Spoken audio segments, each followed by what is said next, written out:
Hello, ladies and gentlemen. It is currently Sunday, August 5th, 2012, and this is Day 9 Daily number 486, where we learn to be a better gamer. Why am I doing this? Why am I covering my mouth? Why am I doing that? Well, once upon a time, I had a chipped tooth, and I went to go to the dentist. And as he was cleaning my teeth, he said, hey, guess what? Your front teeth are going to disintegrate because they have no structural integrity. So that's where I was all last week. I kind of did like a medical all-out blowout week where I went to like 1,000,000 doctors and I present to you, I have straight teeth! What the fuck? This is, whoa, yeah. I have teeth, oh, yeah. He did it. Basically what he did is he just punched me in the face and went back, and I was like, ugh, and he's like, you now have structural integrity. And there it is. So, I went to Del Taco and got some deluxe chili cheddar fries, and I ate them with my body. Let's do a daily. In today's daily, we're going to examine a game that was actually played a few hours ago, the Team Liquid Star League 4 match between Mousesport's HasuObs and EG's ThorZaIN. The results of the match are not going to be spoiled today. What we're going to do is we're going to watch Game 1 that they played, because not only was it a really, really cool, long, dramatic tournament game, but also it was, it showcases a lot of cool tensions that happen in the Terran vs. Protoss matchup. Most notably, getting to the maxed area and not quite knowing what to do. I would describe, if I'm a pretty good player playing against a worse player, this is how it's going to feel if I'm Protoss. I sort of defend, and then I get maxed, and then I roll over him because I have upgrades, Colossus, Templar, Speed Zealots, no contest. If I'm Terran and I'm against a worse Protoss, this is how it's going to feel. I'm going to do so much damage in the mid-game by dropping, harassing, being annoying in his face, that when the end game comes along, I'm max and he's at like 120 food, so I just roll over him. So, what happens when there's no rollover that happens? When both players are maxed, they kind of have the army composition that they want. How does the Terran get an edge? How does the Protoss get an edge? That's what we're going to be answering a lot in today's PvT Daily. So this is the order that we're going to be going in. In part 1, what I want to do is I want to look at the opening, first from ThorZaIN's point of view, because it's kind of cute. We talk about why it's good, why it's bad, and what it is. Likewise, we're going to do HasuObs opening after that, so we can see, again, what it is, but most importantly, why he's able to get away with it. HasuObs does a very long-term focused play, and it's easy to see someone do it, and then you try to mimic it yourself, and you die really badly. So we're going to talk about the telltale signs that Hasu sees to permit him to play as such. And then for the rest of the game, we're going to kind of bounce back and forth between the players and talk about where the edges are coming from, what their responses are, and kind of when to do stuff or not. Alright, here we go.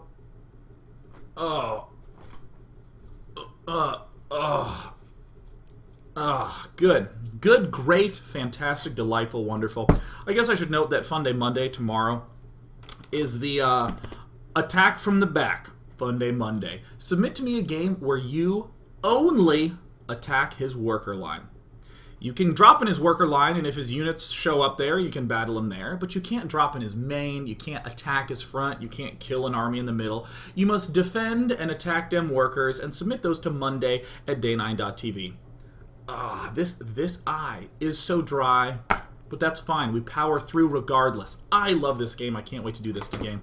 It was one of the coolest games I've seen in 2012. Quite honestly, quite frankly. And of course, I'll just do once again the website plug. Any of you who have not been to the Day9 TV website lately, you can get show notes for all the stuff that I've been doing and whatnot. And even if you click on the one that's going on right now, you get the live embed with the comments, and you can even post comments down there. Bam! Please go do it because we made a website. Okay, and I really like my website, and I want to be complimented on it. I want you to go, don't you have a pretty website, Sean? Okay. Another exciting news, I'm not used to these teeth. So I have a really difficult time saying TH and F. So when I say like "ugh," it kind of comes out like a belched B, sort of. Bleh. It's really hard because I'm used to having a gigantic gap right there, but I don't have that anymore. Weird things. Weird things go on. Alright, let's talk about this here ThorZaIN. Additional supply. Who's gonna be green. Actually, can I change that? Yeah, nice. Screw it. I like the green. Oh shit, look at this. Oh, it changes it. Oh, patch 1.5 Blizzard Entertainment QA testing. Look, it changes all the colors everywhere. This is the first daily I've done in patch 1.5. Right on. Okay, so let's talk about Terran vs. Protoss from the Terran's point of view in the opening game. We're going to early expand. I'll just throw that out there right now. This is an early expand game with 1 barracks. A lot of the usual timings plop down, but there's really 3 different kinds of follow-ups from it. One is a whole lot of big ground aggression, like a lot of barracks, sometimes 5 barracks, sometimes 3 barracks getting all the add-ons, just some sort of barracks-focused attack. The second is the medevac focus, where we end up trying to drop and harass really quickly. And the third is going to be, I guess I'd call it the Banshee tanky sort of stuff. And I just sort of say it, put it over there. But what ThorZaIN's going to do is something in between those first 2. He's going to kind of get some focus on the barracks and kind of get some focus on the gas. Type cool stuff. Per usual, we are going to be building our very first Marine and then expanding. And then we build our depot, and then we build Marine number 2. We do not build 2 Marines right off the bat. And of course, if you're Protoss and you're wondering, how can I scout and early expand? Send the probe in at 3:30 because at most you will be up against a Marine. You'll also note that how does ThorZaIN scout? He doesn't care what his opponent is doing early, he's just checking stuff out, hooking all about. And god, they really smoothed out the minimap in patch 1.5. Holy crap. That's really good on the, wow, on the minimapping.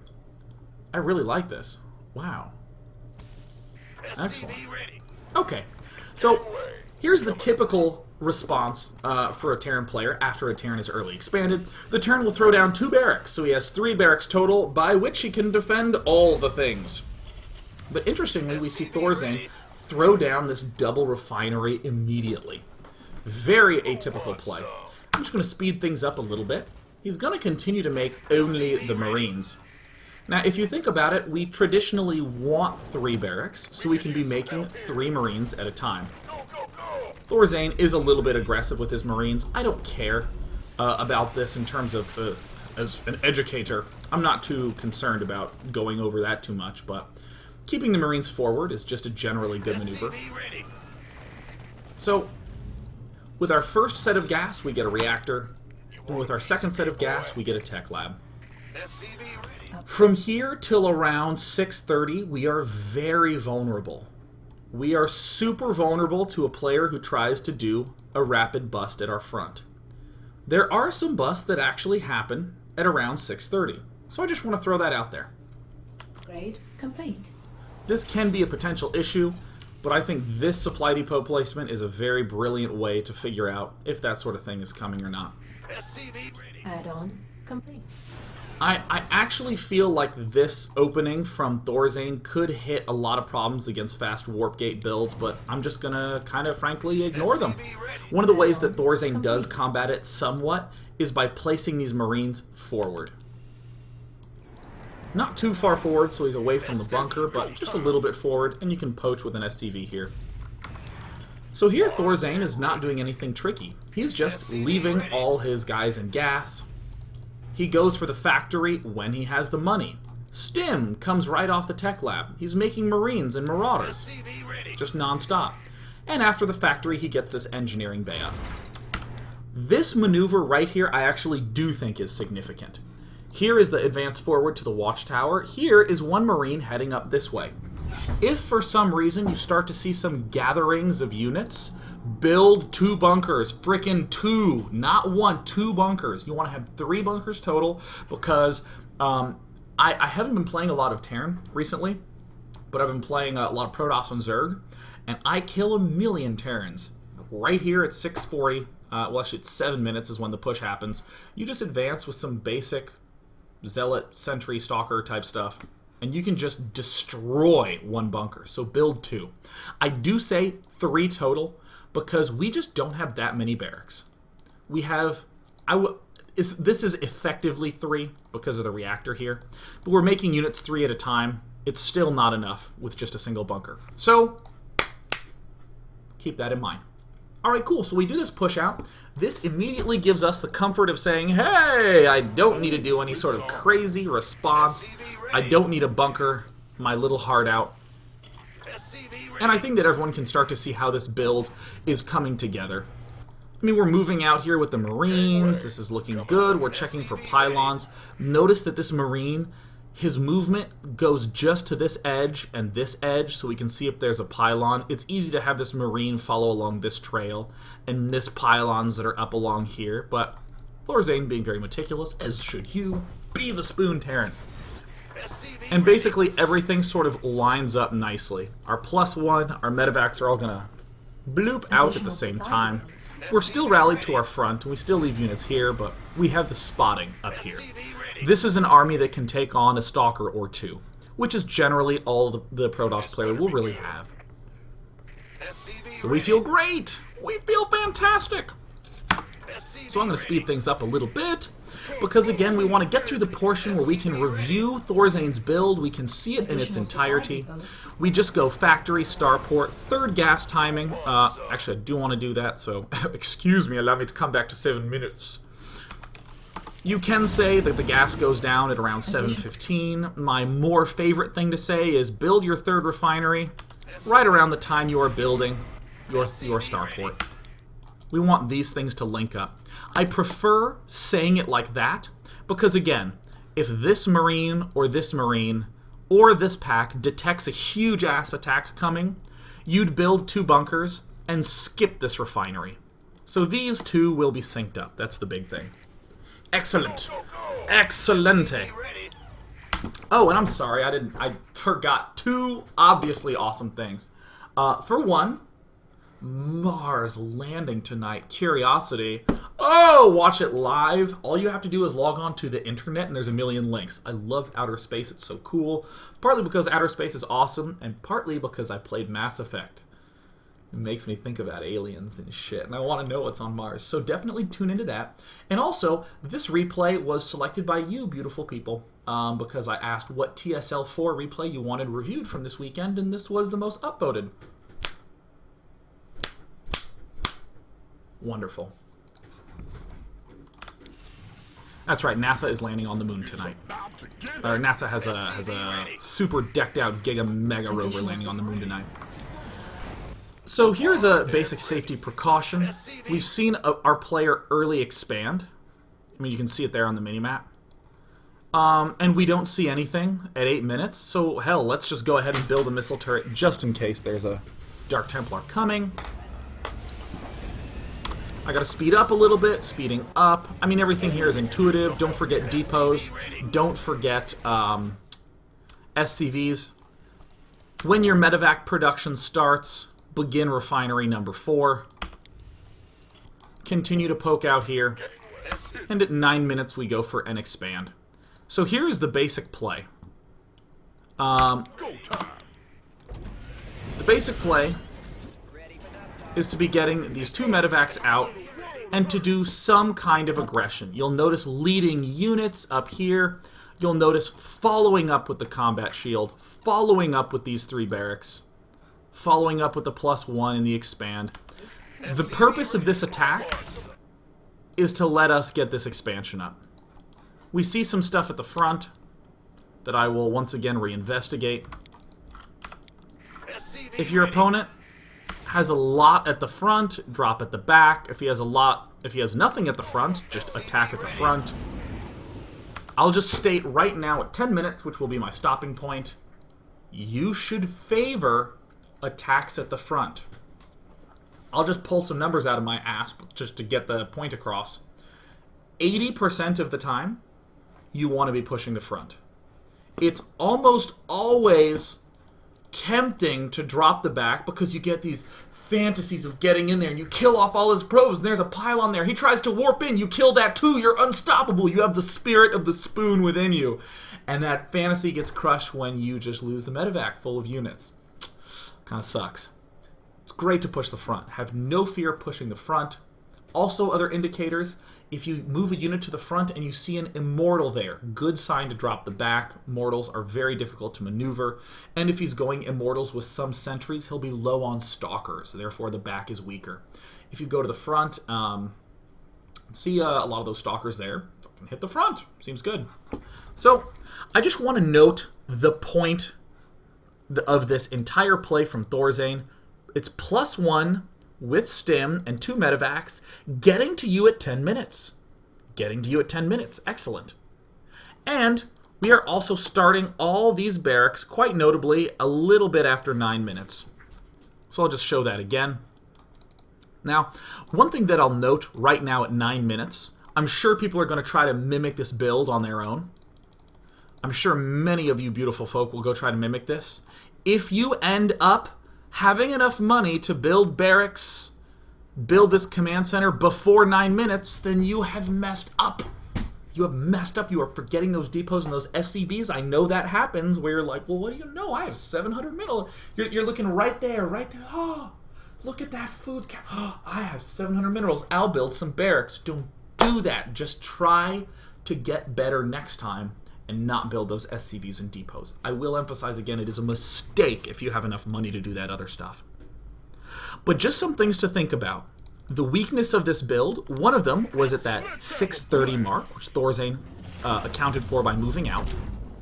But now is another hugely weak period. This is very dangerous. In terms of some times, ka-chunk, ka-chunk, ka-chunk, these barracks take a little over a minute to build, and then about a minute to get their add-ons on. So we will not have the use out of these barracks until 12 minutes. That's what this attack is for. It's a big time buying attack. You are in a race as these things are popping up and getting this third up. So, race well, my friends.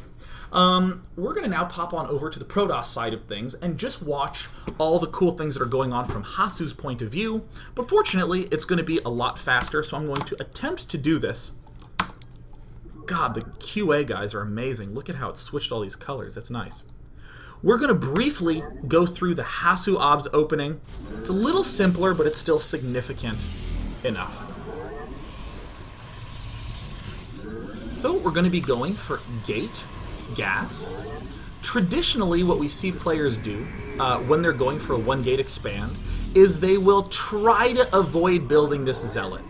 You need zealot number 1 to be able to deflect most early barracks pressure.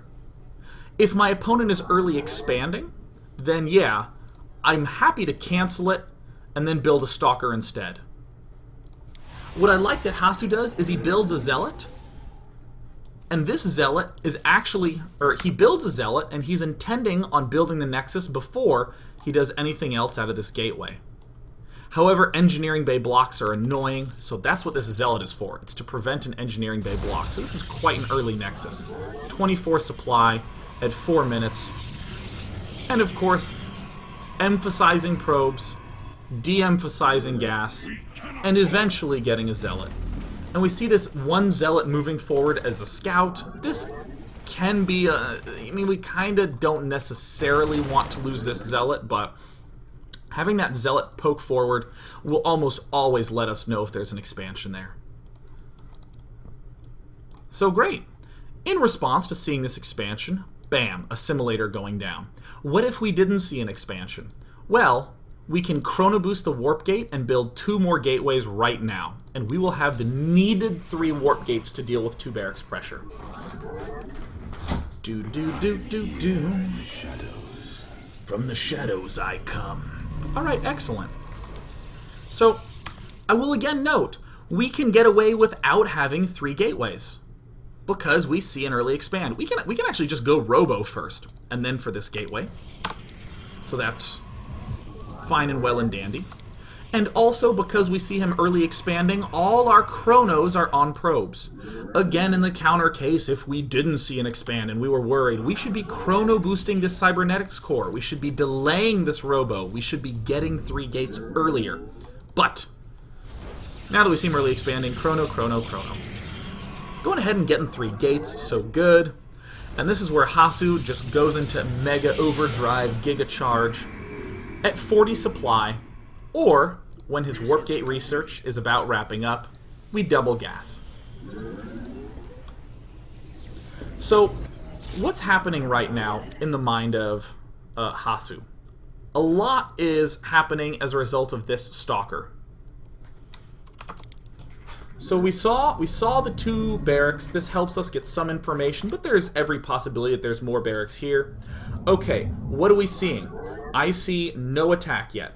Right now, there are some attacks that would involve the 5 Marines that ThorZaIN has out right now. It'll actually be closer to 9 in a lot of circumstances, but... Alright, we see no attack coming out right now. We're getting this... We still don't see anything. There's a number of attacks that come at 7 minutes. Can be quite a threat, so that's why we get our 3 gateways up. And that's why we're not rushing super fast. We also have another stalker here to prevent scouting. This and this is very important. Some maps you can get away with 1 stalker. This map, we're going to try to go with 2. Come on, Sean, speed things up. We'll pretty much always need about 3 sentries no matter what. So we're throwing all our dudes in gas. And there's another zealot popping up. This is about as thin of a defense as you can get. And we're essentially going, and it doesn't look like anything's coming yet, so yes. Now I'm going to robo. At this key period of time, this is a very critical juncture with this build order. This robo bay is permitted to go down because the stalker has not seen anything yet. The path of this observer should graze by the attack path that a Terran would hurl at us. So, that way we can respond if we need to. Since we haven't seen anything at 7:30, we can go ahead and build the bay. If we did, we would probably chrono an immortal, go double sentry with the extra 200 gas that we didn't spend here, and then we'd be in good position. All right, excellent.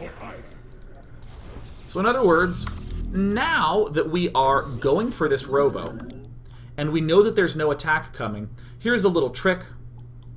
If we are de-emphasizing gateway units, we should emphasize observers. That's just a broad statement. If we have less units to be able to deal with a lot of stuff, then we better have excellent vision of where his stuff is to be able to deal with it. So look at this. Stalker moves this way. Another stalker hooks. Observer takes a very, very safe path into the main base to see what's up. The other observer, look at this, is taking a look at all the other attack paths. Because we just did this cute vision coverage from 7:30 to 8:30, we can do a little bit more powering. We can do a forge. Yay! And, you know, I actually will just stop right now for part 1 so that we can go into part 2. I have a little bit more to say about the opening from HasuObs, but I want to just make sure I emphasize that Hasu is not just building his Robo Bay and his forges. There's some cool things going on in terms of the information. We'll talk more about that at the start of part 2. Until then, you look fancy. See you in 2 minutes. Woo! Woo!